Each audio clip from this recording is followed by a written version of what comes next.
Ngayon nga mga kaprobinsyano ay magluluto na naman tayo ng isang mainam-inam na ulam pananghalian. Tamang-tama nga yung ating lulutuin at si Boss Commander ay abala na naman sa kanyang mga labahin. Dahil matagal na nga rin naka-stack dito sa bahay itong munggo, naisipan na lang namin na ito ang gawin naming pananghalian. Matagal-tagal na nga rin nung huli tayong makapagluto nito, kaya talagang nakakasabik ding ulamin. Sakto na nga rin at may mga nagre-request din sa atin nito. Sahugan ko naman daw ng pata ng baboy yung lulutuin kong balato. Kaya eto at napabili nga tayo ng 1 kilo. Sa parte nga ng pata ng baboy ay bandang itaas lang yung kinuha ko. Sa ganun ay talaga namang malaman. Sa bandang ibaba kasi halos balat at buto na lang. Kaya si Boss Commander nga rin bandang itaas lang ang gusto. Bali ang discarding gagawin nga pala natin dito, tutustahin muna natin itong ating pangsahog na pata ng baboy. Iprituhin nga lang natin yan hanggang sa mag golden brown. May dagdag flavor din kasi yan mga kaprobinsyano kahit papaano. At kapag ganyan na nga ang datingan, hanguin na natin yan. Pagkatapos diretso na nga rin tayo maglalaga nitong munggo. At habang naghihintay nga tayo mga kaprobinsyano, ito at binombahan ko nga muna sandali si Boss Commander. Medyo matagal-tagal din kasing maglaga ng munggo. Kung mga 1 oras nga lang talagang maghihintay tayo. Maya-maya nga lang sinilip ko sandali itong nilalaga nating munggo. At nung kumukulo na nga, ito tinilagay ko na isa-isa yung mga perinito nating pata ng baboy. Sa ganyang paraan kasi mga kaprobinsyano ay maisasabay na nating mapalambutan itong ating pangsahog. At alam nyo rin naman ang pata ng baboy talagang medyo makunat din. Tapos ang the best ka-partner nga nito para sa akin mga kaprobinsyano itong matatabang talbos ng ampalaya. Pero pwede rin naman dito yung dahon ng malunggay, bulaklak ng katuray, at yung iba pa nga ay naglalagay din ng bunga ng talong. Pero depende na nga lang din kung ano ang available dyan sa inyo. At pagkalipas nga ng 1 oras na pagpapalambot, sa palagay ko nga okay na itong balato at itong ating pangsahog na pata ng baboy. Kaya hinango ko na rin kaagad mga kaprobinsyano. Tapos diretso salang na nga rin itong ating malaki-laking kawali. Dinagdag ko na nga rin yung mantika na pinagpirituhan ng pata kanina. Diretso gisa na nitong sibuyas at bawang. Alam nyo ba mga kaprobinsyano, ngayon ko nga lang nalaman na itong munggo hindi pala tradisyonal na nanggaling dito sa atin. Ito pala nagmula pala sa India dahil uso nga ang kalakalan noon. Kaya nakarating ito sa Pilipinas at natutunan na nga rin itanim ng mga Pilipino. Dahil madali lang din naman kasi itong itanim at anihin. Bukod doon talagang matagal din ang buhay. Diruin nyo nga yung stock kong munggo nung nakaraang taon pa. Basta nasa maayos ngang lalagyan, hindi nababasa at napapasukan ng insekto talagang tatagal. Marami nga ring pakinabang itong munggo mga kaprobinsyano. Kasalukuyang tumutubo pa nga lang ito pwede na natin gawing pang-ulam. Katulad nga yung tinatawag nating toge na masarap gawing lumpiang gulay. Pagdating naman sa merienda, masarap nga dito yung ginataan, sumang muryekos at butche at marami pang iba mga kaprobinsyano. Sa dami ko nga sinabi, ito't naluto na pala yung ating ginisang munggo.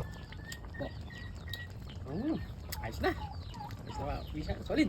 Dahil goods na nga ang lasa nitong ating ulam pananghalian, hinango ko na kaagad. Tapos diretso na nga rin natin sinandok mga kaprobinsyano. Habang sinasandok nga kumakalam na rin yung aking tiyan. Hanggang na-miss nga rin naming ulamin nito ni Boss Commander mga kaprobinsyano. Abe, tara po't samahan nyo na po kaming mananghalian. Eto at napatawid nga yung aming bunsuan para makikain.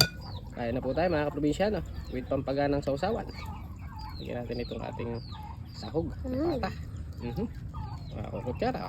Eto na, isa sa mga request ng iba nating followers mga kaprobinsyano.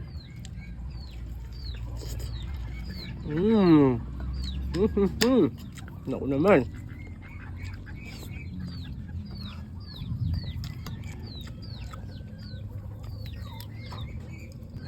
Napakasolid mga kaprobinsyano. Sili.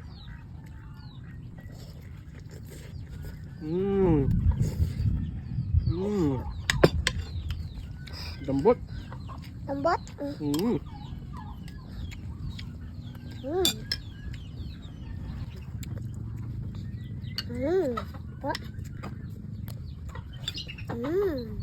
Ayan, tikman na natin mga probinsyano ang nilutong munggo.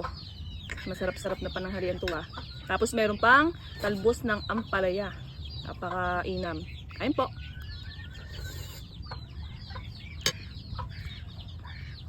Tikman natin tong kanyang sahog. Talaga namang napakalambot. Ba? Saktong-sakto. Pati yung kanyang lapot mga probinsyano. Ampalaya.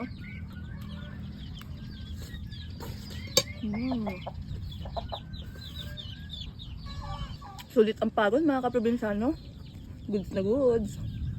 Ito nga ring munggo, mga kaprobinsyano, ay masasabi kong pangmasang ulam. Bukod sa madali lang itong lutuin, talagang makakain ng buong pamilya. Pero kung may arthritis ka nga, huwag ka lang pasosobra. Dahil baka kinabukasan, hindi ka na makalakad. O paano ba yan, mga kaprobinsyano? Hanggang dito na lang po muna ulit ang ating video. Kung nagustuhan nyo po yung ating luto series ngayon, baka naman isang like and share naman dyan. Maraming salamat po sa panonood. Bye-bye!